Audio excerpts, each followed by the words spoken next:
Welcome to साथियों, Pratap classes के YouTube channel पर आपका स्वागत है। तो आज है 4 मार्च 2022 और 4 मार्च 2022 के जितने भी इंडिया और वर्ल्ड के जो करंट अफेयर्स के क्वेश्चन बनते हैं तो आज उनका डिस्कशन करेंगे।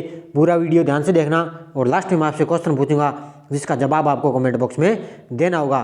तो सभी विद्यार्थियों को गुड मॉर्निंग, राधे कृष्णा। अगर आप चैनल पर नहीं हैं तो हमारे इस चैनल को सब्सक्राइब कर लें और इसके पास लगे बेल आइकन का घंटा दबा लें ताकि हम जैसे ही वीडियो अपलोड करें उसका नोटिफिकेशन आप तक पहुंच जाए। और वीडियो लाइक शेयर कर देना।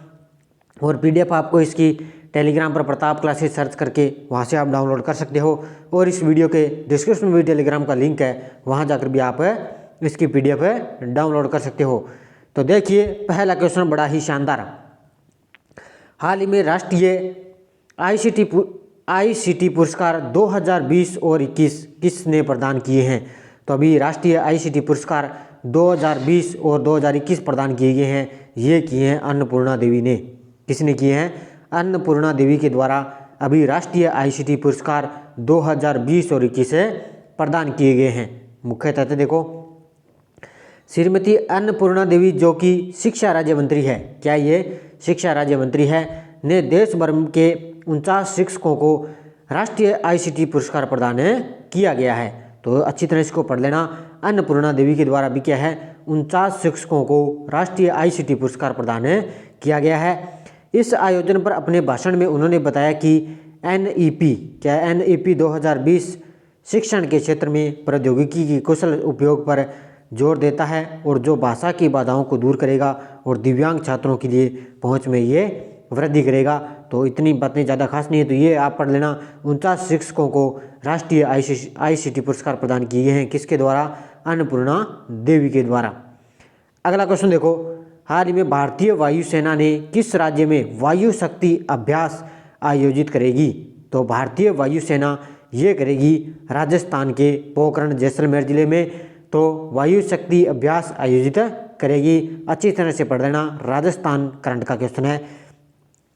भारतीय वायुसेना 7 मार्च को राजस्थान के जैसलमेर में पोखरण रेंज में होने वाले वायु शक्ति का संचालन करेगी और इस कार्यक्रम के मुख्य अतिथि प्रधानमंत्री नरेंद्र मोदी होंगे। अभ्यास वायु शक्ति का आयोजन भारतीय वायुसेना द्वारा हर 3 साल में एक बार किया जाता है। अच्छी तरह से पढ़ लेना।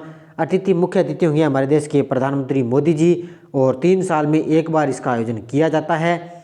और आखिरी इसमें वायु शक्ति अभ्यास हुआ जो 2019 में हुआ था। अब भारतीय वायुसेना की स्थापना कब हुई? 8 अक्टूबर 1932 को। और भारतीय वायुसेना के प्रमुख कौन है? विवेक राम चौधरी। कौन है? विवेक राम चौधरी। और अभी आयोजित होगा ये राजस्थान के जैसलमेर जिले में पोखरण में। किसके द्वारा? भारतीय वायुसेना करेगी वायु शक्ति अभ्यास। अगला क्वेश्चन देखो, हाल ही में स्ट्रेडा मेमोरियल बॉक्सिंग टूर्नामेंट में किसने स्वर्ण पदक जीता है? तो अभी स्ट्रेडा मेमोरियल बॉक्सिंग टूर्नामेंट में पदक जीता है एक तो निखत जरीन और एक नीतू। इन दोनों ने क्या है अभी ये गोल्ड मेडल जीता है। मुख्य तथ्य देखो, भारतीय मुक्केबाज निखत जरीन ने 52 किलोग्राम और नीतू 58 किलोग्राम ने बुल्गारिया के सोफिया में आयोजित 73वें स्ट्रेडा मेमोरियल बॉक्सिंग टूर्नामेंट में स्वर्ण पदक जीते हैं।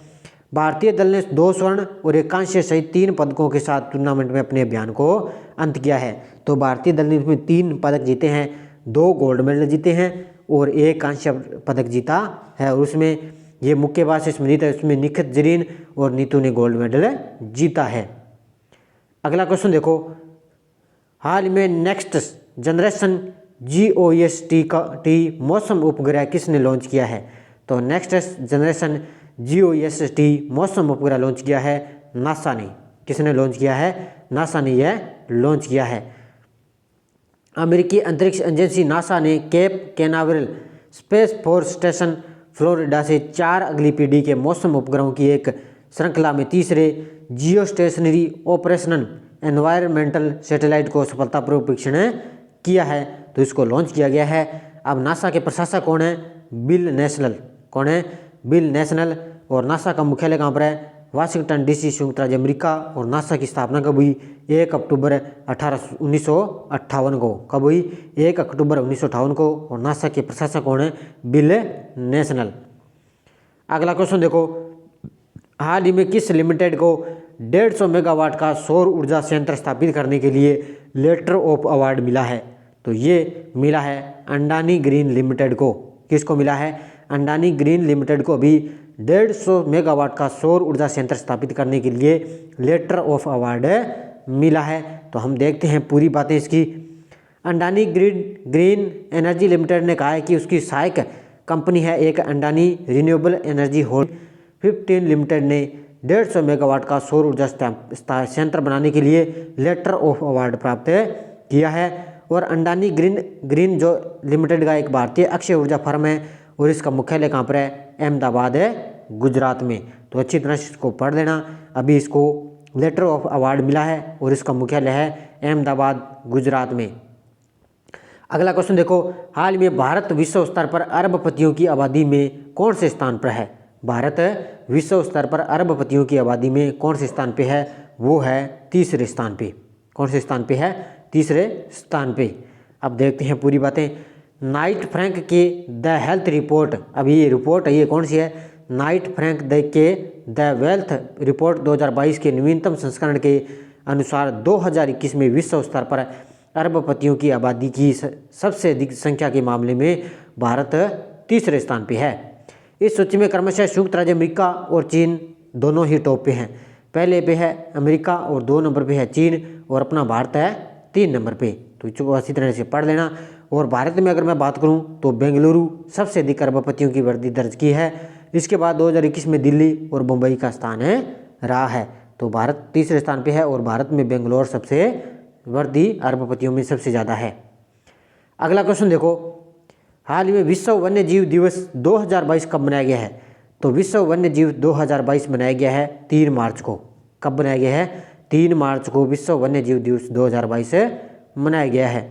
मुख्य तथ्य देखो, विश्व वन्य जीव दिवस हर साल 3 मार्च को दुनिया के जंगली जीवों और वनस्पतियों के बारे में जागरूकता बढ़ाने के लिए मनाया जाता है। वन्य जीव कोष का मुख्यालय कहाँ पर है? Gland, Switzerland. अब इसकी स्थापना कब हुई? 29 अप्रैल 1961 को। और इस कोष के अध्यक्ष और सीईओ कौन है? तो ये हैं कार्टर रॉबर्ट्स। कौन है? कार्टर रॉबर्ट्स इसके सीईओ हैं और इसकी स्थापना हुई थी 29 अप्रैल 1961 को। अगला क्वेश्चन देखो, हाल ही में WHO द्वारा विश्व स्तर पर विश्व स्वर्ण दिवस कब मनाया गया है? तो WHO द्वारा विश्व स्तर पर विश्व स्वर्ण दिवस मनाया गया है। कब मनाया गया है? 3 मार्च को। कब मनाया गया है? 3 मार्च को ये मनाया गया है। देखते हैं पूरी बातें इसकी। विश्व स्वास्थ्य संगठन द्वारा प्रत्येक वर्ष 3 मार्च को विश्व स्वर्ण दिवस मनाया जाता है। और इस स्वर्ण दिवस 2022 के लिए देखो थीम क्या है? जीवन के लिए सुनना और ध्यान से सुनना। इसको पढ़ लेना, जीवन के लिए सुनना और ध्यान से सुनना। ये भी बात आपको अच्छी तरह से पढ़ लेना, क्योंकि आपने ढंग से कहीं अच्छा अध्ययन कर लिया, ऑनलाइन क्लास में ढंग से आपने कहीं पे सुन लिया, तो आपको हमेशा के लिए वो आगे जीवन के लिए कामयाब होगा। तो जीवन के लिए सुनना और ध्यान से सुनना इसके लिए मुख्य थीम है। अब WHO की बात है तो WHO की स्थापना कब हुई? 7 अप्रैल 1948 को। WHO के महानिदेशक कौन है? Doctor Tedros Adhanom Ghebreyesus. कौन है? Doctor Tedros Adhanom Ghebreyesus. और WHO का मुख्यालय कहाँ पर है? जिनेवा, स्विट्जरलैंड में। अगला क्वेश्चन देखो, हाल ही में IITM किस शहर में अंतर्राष्ट्रीय मानसून परियोजना कार्यालय लॉन्च किया है? तो अभी IITM यानी कि उष्णकटिबंधीय मानसून ने अंतर्राष्ट्रीय मानसून परियोजना कार्यालय कहाँ लॉन्च किया है? तो ये इसने किया है पुणे में। कहाँ पे लॉन्च किया है? पुणे शहर में। मुख्य तथ्य देखो, अंतर्राष्ट्रीय मानसून परियोजना कार्यालय को भारतीय उष्णकटिबंधीय मौसम विज्ञान संस्थान, अब देखो इस IITM की फुल फॉर्म क्या है? उष्णकटिबंधीय मौसम विज्ञान संस्थान पुणे में रखा जाएगा, जो भारत सरकार के पृथ्वी विज्ञान मंत्रालय का हिस्सा है। और राष्ट्रीय विज्ञान दिवस 2022 के अवसर पर अंतर्राष्ट्रीय मानसून परियोजना का शुभारंभ हुआ। और अभी 28 फरवरी को क्या है? राष्ट्रीय विज्ञान दिवस मनाया गया, उस पर इसका शुभारंभ किया गया था। अगला क्वेश्चन देखो, हाल ही में अनूप जलोटा ने किसके द्वारा लिखित पुस्तक उड़ान एक मजदूर बच्चे की का विमोचन किया है? तो ये अभी पुस्तक लिखी है किसके द्वारा? मिथिलेश तिवारी के द्वारा। किसके द्वारा? मिथिलेश तिवारी के द्वारा ये लिखी गई है। और इसका अनूप जलोटा ने क्या है? इस पुस्तक का विमोचन किया है। कौन सी पुस्तक? उड़ान एक मजदूर बच्चे की। इस पुस्तक को आप अच्छी तरह से पढ़ लेना, एग्जाम में जरूर पूछी जा सकती है। भजन सम्राट अनूप जलोटा ने मुंबई में P club education private limited के शैलेश बी तिवारी द्वारा आयोजित एक शानदार कार्यक्रम में कैप्टन एडिन मानके की पुस्तक है उड़ान एक मजदूर बच्चे की का विमोचन किया गया है। और इस पुस्तक के लेखक कौन है? मिथिलेश तिवारी। कौन है? मिथिलेश तिवारी की ये पुस्तक है उड़ान एक है मजदूर बच्चे की, और अभी इसका विमोचन किया है अनूप जलोटा ने। अगला क्वेश्चन देखो, हाल में प्रो कबड्डी लीग सीजन 8 का खिताब किस टीम ने जीता है? तो अभी प्रो कबड्डी लीग का सीजन ये 8वां सीजन हुआ है, तो इसका खिताब किसने जीता है? वो जीता है दबंग दिल्ली ने। किसने जीता है? दबंग दिल्ली ने जीता है। वो इसने किसको हराया है? पटना पायरेट्स को। किसको? पटना पायरेट्स को हराया है, और अभी दबंग दिल्ली ने खिताब जीता है। ये 7वां था, ये 8वां था अभी, और 7वां हुआ था बंगाल इसने जो 2019 में इसने जीता था। मुख्य तथ्य देखो, कर्नाटक के बेंगलुरु में कबड्डी लीग सीजन 8 के फाइनल में दबंग दिल्ली के सी पटना पायरेट्स को हराया है। दबंग दिल्ली ने 3 बार के चैंपियन पटना पायरेट्स को हराया है, तो अभी 3 बार के चैंपियन में इसको हरा दिया। और पवन सहरावत को रेड पॉइंट के लिए raider of the season award से सम्मानित किया गया है, तो इसको आप अच्छी तरह से ध्यान में रखना। और जिस विद्यार्थी ने अब तक ये पीडीएफ नहीं खरीदी है, तुरंत आप पीडीएफ खरीद लो, तो 10 रुपये आपको पे करने हैं। जिस विद्यार्थी को इंडिया और वर्ल्ड और राजस्थान पूरे साल की करंट चाहिए, तो इस नंबर पे आपको फ़ोनपे, गूगल पे की, पेटीएम की सुविधा है, उसके माध्यम से अगर आपको इंडिया करंट की चाहिए तो 10 रुपये पे करना है, और पूरे 1 साल के लिए राजस्थान की करंट अफेयर्स की चाहिए तो आपको 50 रुपये पे करने पड़ेंगे। तो ये मेरा व्हाट्सअप नंबर है, इसके माध्यम से आप स्क्रीनशॉट डाल के मुझे भेज देना, तुरंत आपको इसकी पीडीएफ मिल जाएगी। पूरे तथ्य के साथ है, 200 क्वेश्चन है, पूरे तथ्य सहित प्रश्न, पूरे फरवरी महीने का निचोड़ इसमें है। तो ये आप पीडीएफ है जो आपके लिए रामबाण साबित होगी। अब देखो पिछले वीडियो का क्वेश्चन है, हाल ही में सेबी की पहली महिला प्रमुख कौन बनी है? तो सेबी की पहली महिला प्रमुख बनी है माधवपुरी बुच। कौन बनी है? माधवपुरी बुच बनी है। तो सभी विद्यार्थियों को बड़े शानदार जवाब था, सभी विद्यार्थियों को हार्दिक शुभकामनाएं। अब देखो आगे क्वेश्चन फॉर यू, हाल ही में विश्व कप निशानेबाजी में भारत के सौरभ चौधरी ने कौन सा पदक जीता है?